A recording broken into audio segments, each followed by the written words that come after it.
from Commerce, just on program updates, what they're anticipating, what we as communities can start thinking about. And then we have several people on the call that are going to share some of what they did with the RWIP dollars.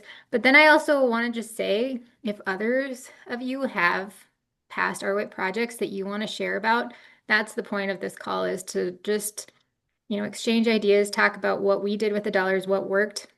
We all have been very curious on what other communities have done and what's been successful. So with that, I will kick it off and let Katie take over and give us an update. Good morning, everybody. Sorry for my tardiness. I was sitting in a Teams waiting room for 5 minutes and then figured it out. Thanks so much for the invitation to just give you an update on where we're at as we're working on revising the grant guidance for the Regional Workforce Impact Program. As many of you may know, we have reduced funding for RWIP now. When we first started the program, we had $14 million in federal funding under the American Rescue Plan Act. Then during the last legislative session, so in 2023, we had 12.5 million. Now we have 5. So that is a pretty extreme reduction. And that means that we will have to make some pretty significant changes to the program. The good news is that we do intend to maintain the population-based funding model for each of the 8 planning regions. Every region is going to see quite a bit less in funding with that model, but I think that our stakeholders have kind of become accustomed to ensuring that they have funding available specific to their region. That's also something that has been really appealing to legislators, is that they have that assurance that, hey, my constituents in my region are benefiting from this program. That was also a really big priority for us when we started the program. We wanted to ensure that there was access across the state and that everyone could have a piece of the pie. Now, that said, we are changing the scope of work a little bit. We really want to align more closely with industry needs. And so what we're drafting right now is a grant that would encourage more partnership with major industries in your region. And so maybe it's manufacturing or UAS, oil and gas, whatever the whatever some of the major industries are in your community that you would like to partner with, we want to encourage that. We also want them to be bought in. And so there is, with the 25% match requirement, which we will maintain, we are not increasing that. We really want to see those industries which you are working with to provide that match. So what we are hoping to encourage are sector strategies that will benefit major industries in your region. So that will likely look like a planning grant to start. Some regions, though, have plans in place. And so if you already have a plan with, I don't know, let's say healthcare in your region, then you could use your application to get funding for the implementation stage of that project. If you don't have a plan in place, then use the grant likely to contract someone to help you build a sector strategy that would benefit the workforce for a major industry in your region. So we are not requiring, one application per region, but we do want to see some alignment. And we've heard that, regional councils wanted to be more aware of all of the applications that were coming out of their regions. And so if an application is not coming from the regional council, totally fine, other entities can apply. We do want to see a letter of support from the regional council, just so that we can ensure that there is that high level of awareness from the regional councils. I know Evan Mosier is on the call, and he's been managing the RWIP almost from inception. And so, am I missing anything, Evan? He's been the one drafting all of this. So, fill in the blanks for me, Evan. No, that sounded pretty much. I think you got all the key factors of what the changes were. So I don't think there's anything I would add. Super. Thank you. So that's all I've got for right now. Taryn, I'll turn it back over to you. I'm, of course, happy to answer questions, but I know that you've got some project managers on the line that are ready to highlight their programs too. Well, I think just because you just made those points, people might have some burning questions. So I'll give everyone just a, if anyone's got some burning questions, just to follow up so we can be a little more clear on the guidelines, please feel free um, if you do. One question, and I know we've chatted about this, but do you have an anticipation of timeline of when these grants will be released and what the application time frame might look like? Yes, good questions. We don't have the exact launch date set yet. We're drafting now. Like this is what's consuming a lot of Evan's workday right now is drafting the guidance. Our team will have internal review throughout the rest of this month, and then we need Attorney General office approval before we launch it. And so we're looking at summer for sure. But at what point this summer, I don't exactly know. Our plan is to keep the application window open for 3 months, and hopefully that'll give folks ample time to pull together their partners and their application. But if that does not seem sufficient, we welcome feedback from the folks on this call and others. We want to make sure that we're doing what we can to meet everybody's needs. Other questions for Katie? Keith does. Katie, will it be an open application period where you will accept through that full 3 months, or will you have an application deadline and then review after that 3 months deadline? Yep, we'll have a deadline and we'll review after that Okay. point. One thing that we started doing this biennium was posting the timeline for our review and kind of the week that notice would go out, and we'll do that again so that people kind of know what our timeline is. Thank you. And just to clarify, because I think most people are aware, but childcare will not be an allowable expense, correct? That's correct. Okay. I think that's just important to put out there. Um, any other? Uh, Sorry, another question that I have, you mentioned the match should come from local industry. Will you also allow for cities or EDCs or chambers to provide match? Okay, good. Yep. What I will say to that though, Becca, is whether industry comes up with the full 25% or just a portion of it, we do want to see the financial commitment there. But it doesn't have to be the full match amount. I think that's good, especially for our rural friends. I know that would be a good thing. Maybe even just a suggestion that letters of support can also, or in kind, could also come from industry. Yep, absolutely. Good call out. Thank you. Well, Katie, as we talk about projects, these were in the past funding rounds, so I think it would be important to note as we talk about these, maybe, I don't know if it's worth you commenting, like that probably won't be a qualified. We're going to share some ideas, and I want to turn it over probably to Becca first, if you wouldn't mind, but just talking about a project that you did with RWIP, but making sure that they are in alignment as we share ideas, I think is important too. But Becca, if you wouldn't mind kicking off with your project, thank you. I know you were on a trip and made it back for just in time for this, so I appreciate that.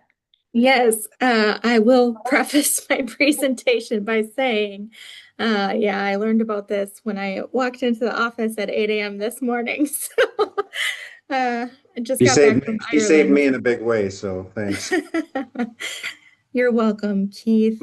Uh, all right, I'm gonna share my screen here just so I can talk. But you'll have to turn on sharing, it looks like, Laura. You should be good to go. Okay. All right, so last time around, We applied and received 2 grants. We had really large industry buy-in and also partnered with our regional council, our chamber, the city, Nelson County JDA, Walsh County JDA, and then I think we had probably close to 20 industry partners who signed letters of support as well. So the first grant that we applied for was a talent attraction initiative. And what we wanted to do was start building out these sectoral partnerships. Our region had gone after the Good Jobs Training Grant, similar to Fargo. I know Fargo did successfully. But one thing we learned from that was that not only do we feel like it would benefit us to have stronger partnerships between education, industry, the chambers, EDCs, and governmental units, but it would strengthen any federal applications that we wanted to pursue in the future. So what we did is we decided we were going to focus on 2 industries. If we try to focus on all 6 of our priorities, we felt like we would be stretched too thin. But we had really high needs in the manufacturing sector at the time. We had close to 200 to 400 open jobs in the region that we needed to fill. And then in the UAS, pardon me, in the UAS, we have seen significant growth in different kinds of roles that we haven't traditionally had in our area. And that industry in particular was really challenging because there's no NAICS codes to identify it. So trying to figure out what even the demand was there was one thing that we wanted to do. So we hired SRI Global. We went through a open RFP. And we had 8 different organizations who submitted to that RFP. And we wound up going with SRI Global. And what we really hired them to do was to do a labor study here so that we understood baseline what we needed for both of these sectors. And not just what the data was telling us, but also what industry was telling us. So we could tell you based on North Dakota labor market information in manufacturing how many open jobs, but maybe not necessarily what employers are saying are their highest need jobs or their hardest to fill jobs that they would like us to really focus on. And for UAS, there really was no way for us to even know baseline what we needed for those jobs because those NAICS codes we've really had to build out ourselves. And then we also asked them to identify talent perceptions about our region. So we asked them to talk to graduating high schoolers and graduating college students in those specific industries and get their feel for what they were saying about our region. Are they likely to stay? Are they likely to go? Why or why not? And we also asked them to do some surveys with folks who were living outside of the region and identified talent markets to say, are you even aware of the Grand Forks region? What would get you to make your move? So that would help us with our advertising messaging. And then what we also asked them to do is take a look at what employers said were our highest needed skills and identify talent markets that had those types of careers, but also we were at a competitive advantage. Maybe they had a much higher cost of living. Maybe they were paying a lower wage for the same type of roles. Maybe there were some lifestyle factors like schools or housing markets that were really in terrible shape, and what would be the messaging we could have. So they built out this whole algorithm for us. They were actually very excited to do it because they've never worked on a project like that before. And, you know, you get data nerds excited about things that they've never heard about, and they're really, really happy. So they looked at 20 different markets, and then they gave us each the top 5. And then what we're doing now is we're building out advertising campaigns. We already did one for manufacturing, but we're tweaking it a little bit for UAS now. because we learned some things that might work and maybe want to focus on a different way to try things. So I'll talk about that. And then for talent retention, which I'll spend a little bit less time talking about, we did a three-pronged approach. We wanted to focus on young professional population. So what we did is we launched a program for interns to connect to local industry and learn about the community. This was based on some similar programs in Flint, Michigan, and down in Iowa. And then we implemented Blue Zone certified work sites. So that makes better, healthier, more enjoyable workplaces for employees and boosts retention rates. And then we also created a young professional mentorship program. So that's what we did with the talent retention. Essentially, what we did for both UAS and manufacturing with the attraction piece, they gave us this 92-page long study, which they presented to our board.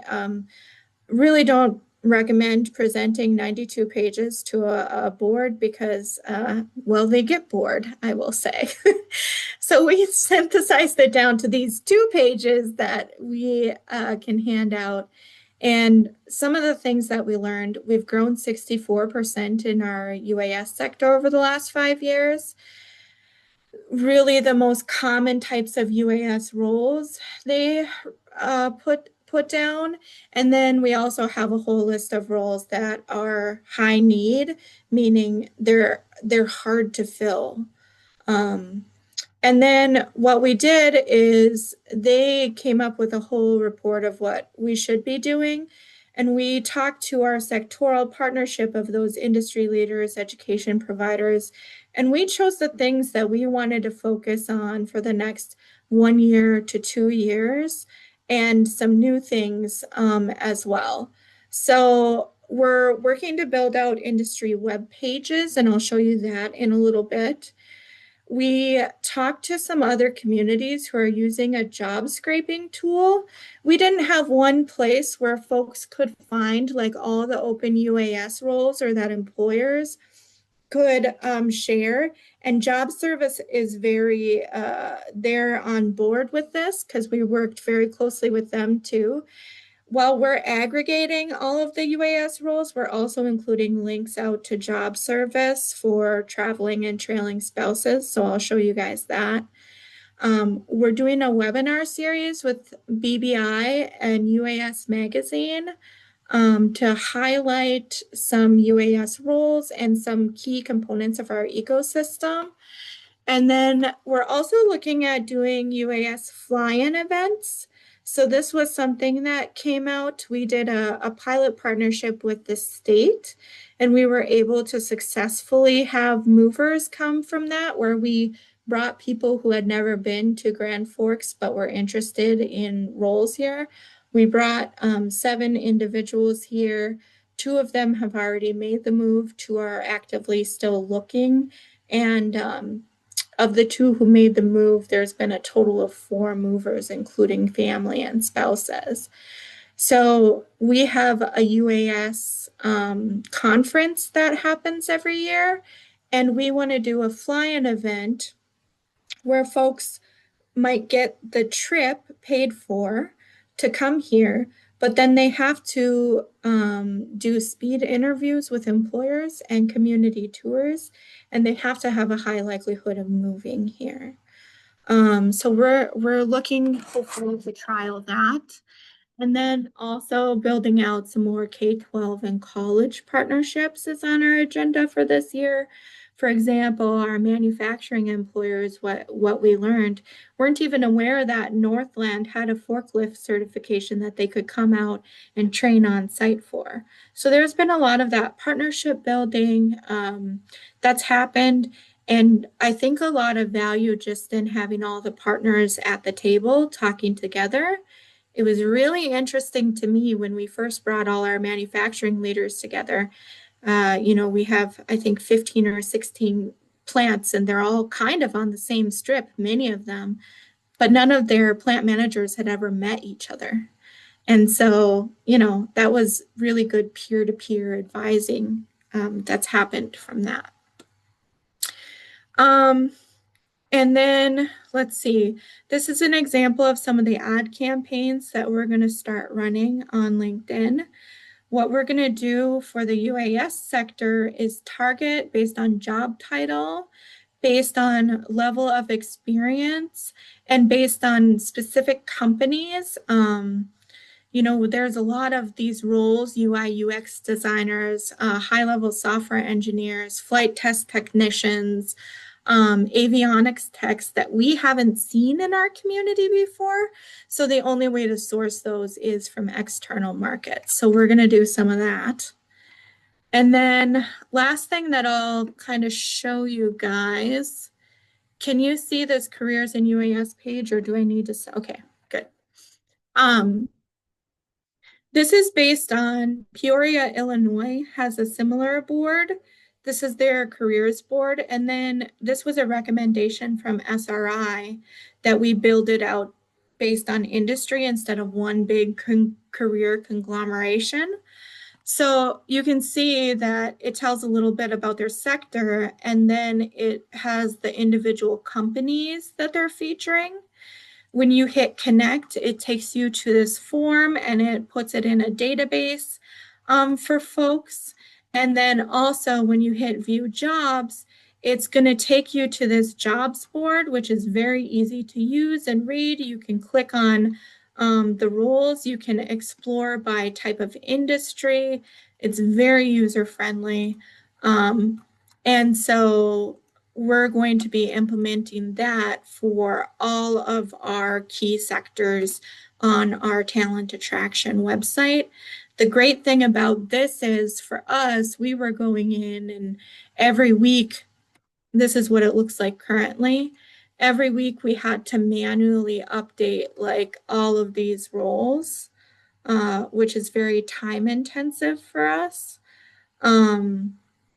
But this way, it will just scrape directly from their careers site, aggregate it into one jobs board, and then we can also split up those jobs boards by sector. So that's something we're working to do right now.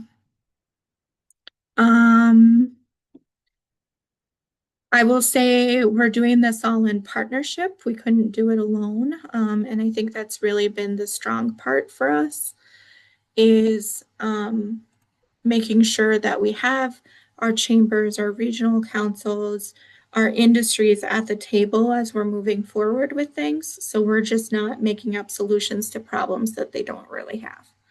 So Perfect. I'll stop there and ask if anyone has questions. Anyone have questions for Becca?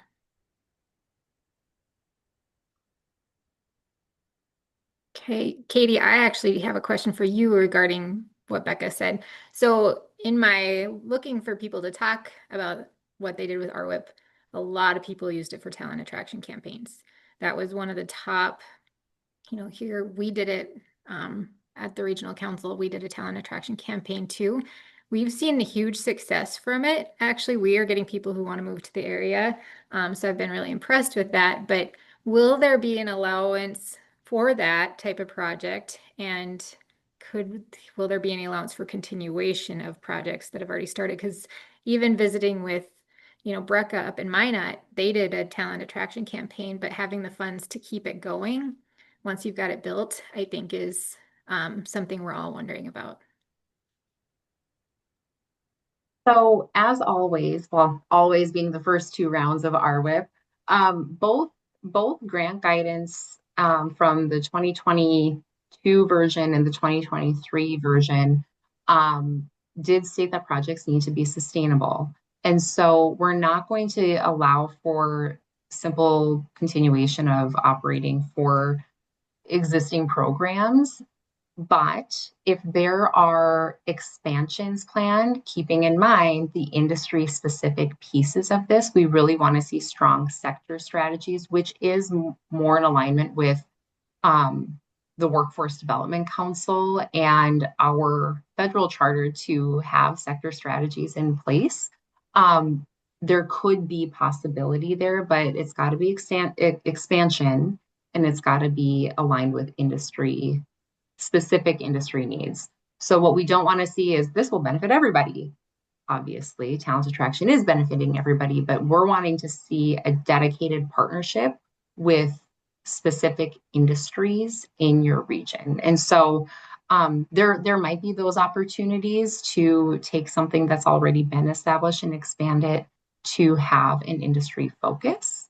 But I don't know. I'm not going to share examples of where that might happen, because I know that projects will be able to identify that themselves. Great.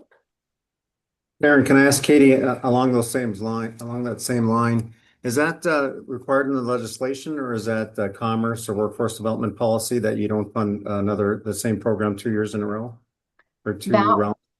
Yep. So that was really, it started with the federal funding, because Sure.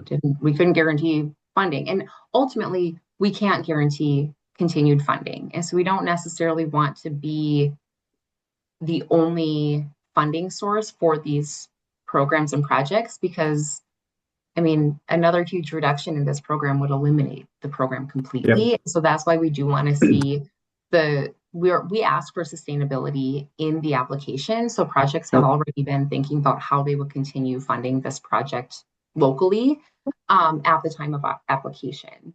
And so that's part of it. The other piece is when we have had conversations with appropriators and legislative leadership about this program, they have expressed concern about, like, okay, is the state on the hook for paying for this forever?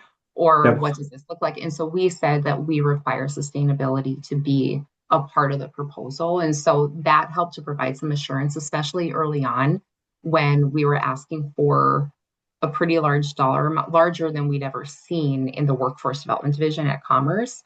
And so they really put their trust in us, because it was kind of vague. We're like, these are the project areas, but we really didn't have specifics. And so it provided a little confidence for them.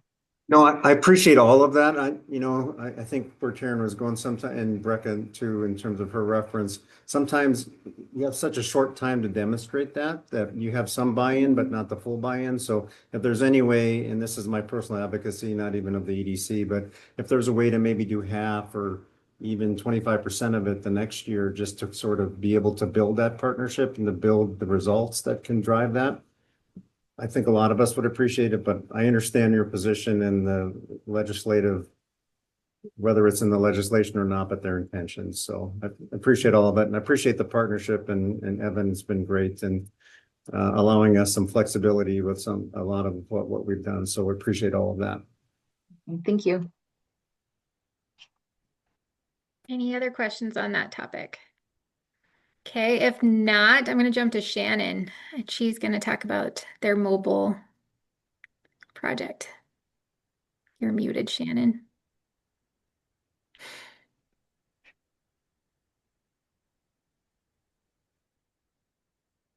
Okay, Shannon, still muted.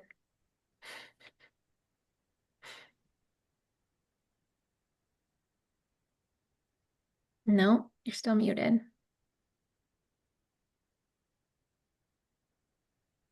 Okay, can you see this? Yep.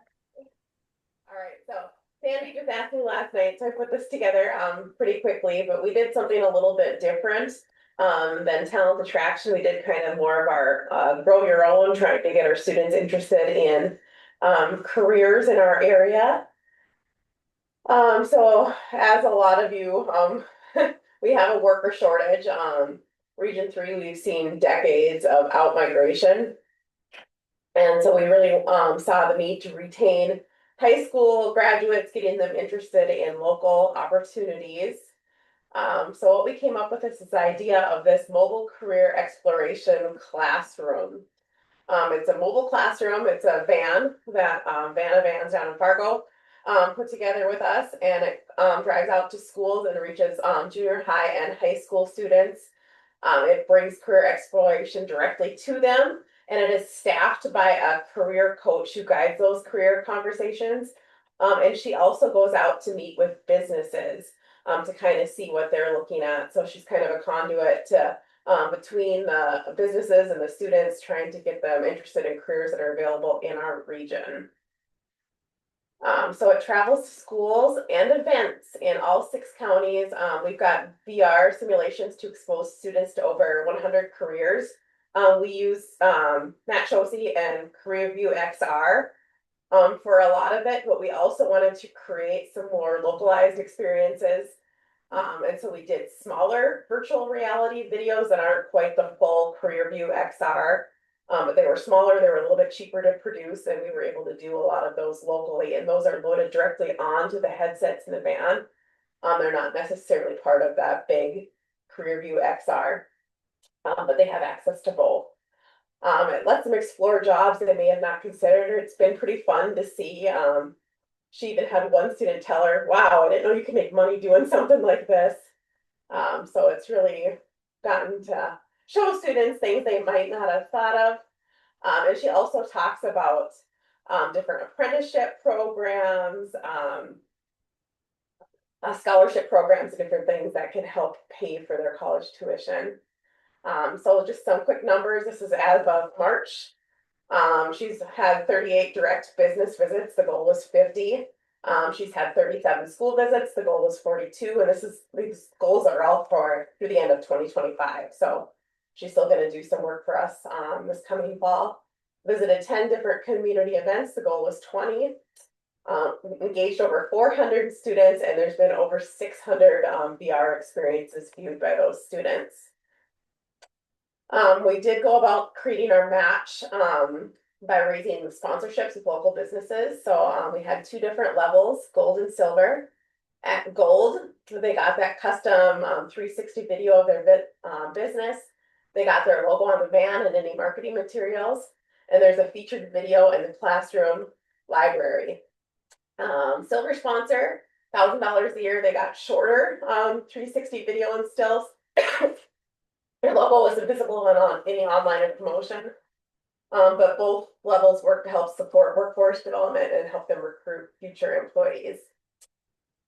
So our outcomes were to help retain youth, supporting our critical workforce needs. That's kind of how we went about creating or choosing which videos were going to go in the van. We sat down and all 6 of us came up with a list of what our hardest to fill jobs are. We kind of looked for where the overlaps were. And that's how we picked which videos we were gonna create ourselves. It's helped build student awareness, and it's helped to really directly connect those businesses with students. And then I've just got my contact information and Sandy's if anybody has any questions. Awesome, Shannon. I saw your van at EDND and very cool. So, any questions for Shannon?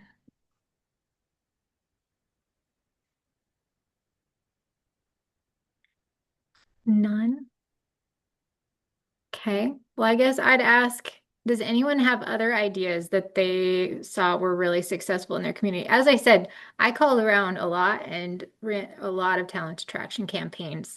So, and a lot of childcare was kind of what RWIP went to the last 2 rounds. Um, so yeah, Becca, are you unmuted? Yeah, I am unmuted, but I was going to give other people a chance to talk if anybody else had a question, but I'm a nosy Nelly. Katie, I had a question for you, something I've been thinking about. So there has been a lot of the talent attraction initiatives, and I'm sure we all have different ways that we are advertising. I'm finding some things that have been more successful than others. For example, LinkedIn is much more successful, I feel like, than Google display advertisements. And it would be so great for other communities to be able to chat about what has worked for them or what maybe they've seen success for. And then the other thing is, so like we're building out a lot of this content, right? We're doing videos about our communities. We're building out advertisements. And I'm just wondering if there's anything we could do in partnership with tourism, right? Who's also done a lot of advertising and maybe might be able to advise us what they've seen success in, what they haven't seen success in. They probably have a whole photo bank now of different types of career things. We also have a photo bank of, different things that we've gotten. How could there be some sharing back and forth, very similar to what they do with the visitors centers there? Um, so that's just 17 questions wrapped up in one, but something I've been mulling on.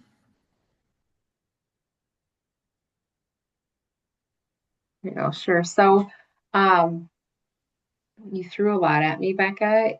Here's my response. I'm going to throw a bunch back. So, we do have an asset bank that's available online for people to utilize. And we throughout this last biennium, we did work to kind of boost the workforce content. We didn't have a ton of that. And admittedly, a lot of our Find the Good Life um, assets are more quality of life and showing what it looks like to live and take in all that North Dakota has to offer. And so we did work this biennium to get a little bit more on the workforce side of that. And I would imagine that they could provide some insight into what works well and what could maybe be tweaked. What I would also throw out is, Find the Good Life. And I hate to be program specific, but talent attraction did not get funded in this legislative session.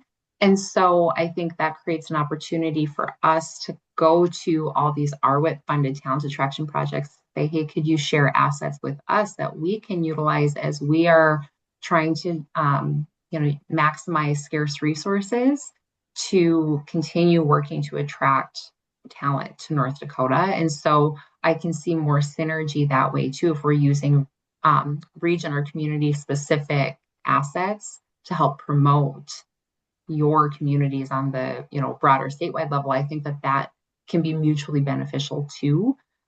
We do have some carryover funding for talent attraction, but it's limited. We don't have the $12 million resources that we had this biennium. So yes, we have assets that we can share. We would love to exchange that in return. And I don't remember all the other questions you asked, but that was the first response that came to mind. I'm sorry. What am I missing?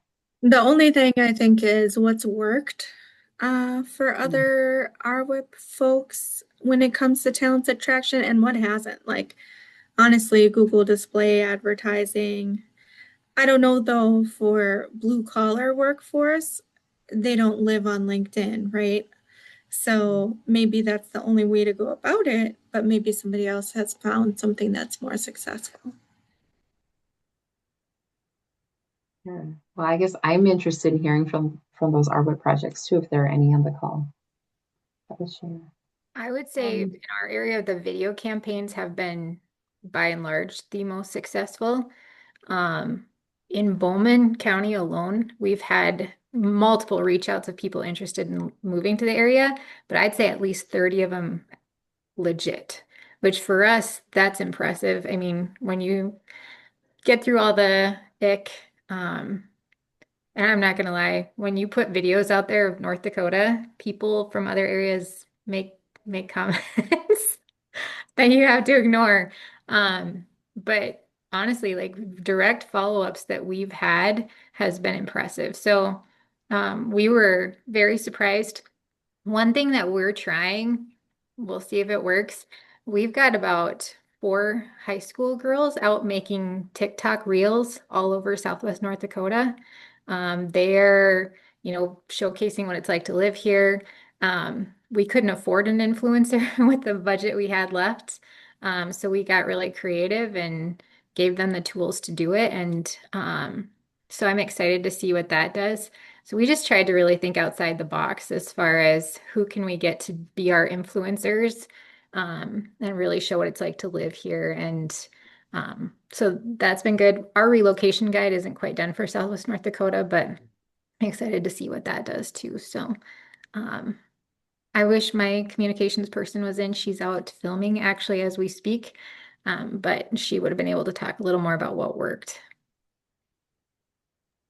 Hi, I'm Trinity. I'm in Valley City. I work for the Economic Development Corporation here, and our RWIP projects have also been talent attraction. And I think paired with Facebook Meta ads and Google ads, we've seen quite a bit of success. We haven't stepped into the LinkedIn realm, but we don't have a ton of the professional positions you guys might have. But yeah, we've seen some good success on the Meta side and on the on the Google ad side, I would say. Are you running those ads like to a form that people are filling out information? What does your data collection look like? Yeah, so overall views and impressions are really good. And this second round, we have seen a lot more responses to our form. We have like a Valley City Good Life page, and then there's a form on the bottom that says, you know, if you have specific questions, and then we kind of have auto reply emails set up so we can kind of copy paste it in. And I think there are just a very few questions on there. Like, do you want more information about jobs, or do you want more information about um, recreation or education and things like that, so they can just kind of check those boxes. And then we have, I don't know, our kind of base responses to that. And then just if you want more information, give us a call, or we could set up a video call or do a community tour and that sort of thing. And it's all on our website. How about you, Tyrion? How are you collecting people? Again, I wish my communications person was here. She'd be able to answer these questions. Not my area of expertise, so sorry about that. Any other comments from anybody about projects? Daniel, up in your region, did you have any projects that stood out, or were you primarily childcare?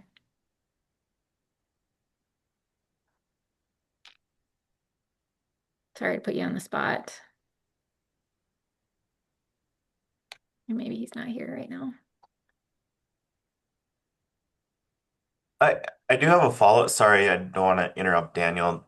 This is Nathan, but I do have a follow-up question to kind of to Becca's questions. When we're looking at our talent attraction campaign, and obviously it's very costly, and everybody knows that to get these ads out and these videos out. We built a really good video library with our RWIP dollars. We used a local company, Threefold. They did a fantastic job. So thank you for the RWIP dollars that built that content out. But when we're looking at pushing this content out, it's very costly, and we're looking at where specifically can our dollars be best used at. So kind of follow up to Becca's question, is there data that Commerce has collected that they would be willing or could possibly share with us of areas, even if we could get down to like zip codes of where like a good portion of traction is coming from? I think that would be really helpful when we've sat down and we've visited with different ad agencies to look at how we push these videos out. They're like, yeah, it's about $10,000 a zip code. So, you make the decision on where you want the dollars allocated to. And I mean, we'd love to put it in, every zip code in Minneapolis or every zip code in Denver, but that's not possible. But if we could narrow it down to specific areas, of like Minneapolis, St. Paul, or Denver, or other areas that we're marketing to, I think that would be really helpful. And I don't know if Commerce has kind of information like that we could get access to. Nathan, that's a good question. I've got to double check the find the Good Life forms. I know we ask what states people are coming from. I don't think we drill down to specific zip codes right now. So we can give a general sense for the states where we're gaining a lot of traction, but that doesn't directly address your question, which is to drill down by zip code to target your marketing more. One of the things that we're looking at expanding within in this next biennium is to develop strategies to help attract from parts of the country that have either colleges and universities or industries that align with our job needs. So like colleges and universities that have really great programs for nurses or teachers or whatever to do more targeted recruitment there. And so that might be something you could explore, if we're able to say here are the states where we get a lot of leads or where we've seen a decent number of movers. By the way, we're at 95 movers now, which is good, good progress anyway. So, we could share that information and maybe that would kind of help you make a somewhat more educated decision about where you want to invest your dollars. And then we can also look at, I can talk to our marketing team too. And like you, Sharon, that is not my pro, but we can see if there's any information that we can gather from them and how they're tracking, clicks and impressions and where our engagement is coming from too. So I can do a little digging on that and follow up with you. Yeah, I'd appreciate that. I think that any little bit like that helps. One thing that we're also doing is we're working with our college, University of Mary, BSC, and UTTC here locally, and working with their alumni directors to see if we can get access to alumni. We don't want to see they don't want to give us the alumni list, and we don't want to see the alumni list. But if we could get a better sense of where alumni are at from BSC and U Mary outside of the state of North Dakota, we're really interested in that too. So not only the colleges and universities where they have, programs that would fill jobs here locally, but also going the other direction, where are the people that have lived here, have ties here locally to our colleges and universities? Where have they gone? And how do we get access to them? How do we get stuff in front of them? Because I think at least we've seen locally where we've seen the best traction at is people that already have experienced Bismarck Mandan or experienced North Dakota. It's going to be hard to get somebody that has never been to North Dakota and has only heard about us on the news and probably thinks that Mount Rushmore exists in North Dakota. It's going to be hard to get them here. But if they've already experienced here, we've seen some really good traction with that. I would say LinkedIn is really good for that too, Nathan, because you can advertise based on alma maters or where people got their degrees from. For example, Wisconsin's talent attraction follows me around the internet because that's where I went to school. So I see that all the time. Katie, just on the continuation front, that's, I think, where maybe we might all have a question is when it comes to talent attraction advertising, right? That's something that you really should be doing in an ongoing manner. So if you focus on different industries and get those sectors to buy in, can you change those for each RWIP cycle and maybe try that and that's a new project? Because, one of the things that I'm curious about is I was drooling when tourism put out their partners in marketing, where they said, hey, if you want to work with an influencer or you want to advertise here, come check the box and then we'll do a group buy and we'll make sure your stuff gets out in front so that you get cheaper ad rates, we get cheaper ad rates, and I was like, oh, that's curious. Could you do something like that for talent attraction? So I'm going to take that as food for thought for us. I don't know. Our team hasn't talked about that specific idea yet. And so I don't want to give a blanket answer without kind of vetting it through. And so I know Evan's on the call, and so I think we'll be able to take that one back to our broader team and talk about it. It's not a bad idea, but something that we'll want to just vet internally before we give you an answer and then put that in the grant guidance as either an allowable or ineligible expense, non-allowable. Sure. Thank you. That's a good idea. Katie, I want to just circle back real quick. You mentioned studies that you were wanting to see some studies. What are those supposed to be? I mean, I'm curious, what does that study look like? What would we be hiring a consultant to do? Oh, that's a good question. If I said study, that is not what I meant. I meant plan, to do like a planning grant. And so it would be developing your plan, probably a longer term plan for how you are going to recruit, retain, train workers for the major industries in your region. Sorry if I misspoke there. That was a good clarification. And I guess I would just like to echo kind of Nathan's statement that data, that was our big change between our first round of RWIP and our second, and it helped immensely. Unfortunately, the database that we used quit showing us where alumni were. Like there was a resume search feature, but I got rid of it like halfway through. So that was kind of unfortunate. But we do pair, we kind of followed the state and we looked up a bunch of different WARN notices too, where there were layoffs in similar industries and that sort of thing. And then kind of followed the state on where the good life, those are being targeted and where they're seeing success and kind of narrowed it down from there. We paired it with like Indeed resume searches.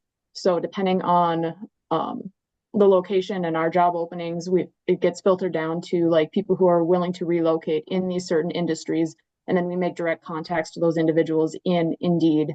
And we've seen quite a bit of success, quite a bit of response, a pretty high response rate actually for the people who kind of match up with our open positions. But I would agree that more access to data would be instrumental in what we're trying to do. Okay. Well, with that, is there any last questions before we get off the call today? I just wanted to kind of pop in. I just had a project closeout, and I can bug them for the exact zip codes, but they use zip code. Like I know we had talked about that. They use zip codes for airports rather than just like the cities because they saw a lot more traffic through like the Chicago O'Hare Airport and like the Minneapolis Airport than they did in Minneapolis or St. Paul because there's so many zip codes in Minneapolis. And then when they go to the airport, it's like more of a constant flow of traffic, so they're getting a little bit more people. But I can ask them for those too. It's just one project they saw success with that. Cool. Interesting. Okay. Any other? Well, thank you, Katie and Evan, for being on the call today. Thank you, Shannon, Becca, and everyone else for sharing your ideas. We really appreciate it. And we'll, I guess, watch for that opening round. But this is helpful. I think we can start preparing our ideas. That helps a lot. So we appreciate that. Okay. With that, we'll let everyone go. Have a good day. Thank you. Thank you.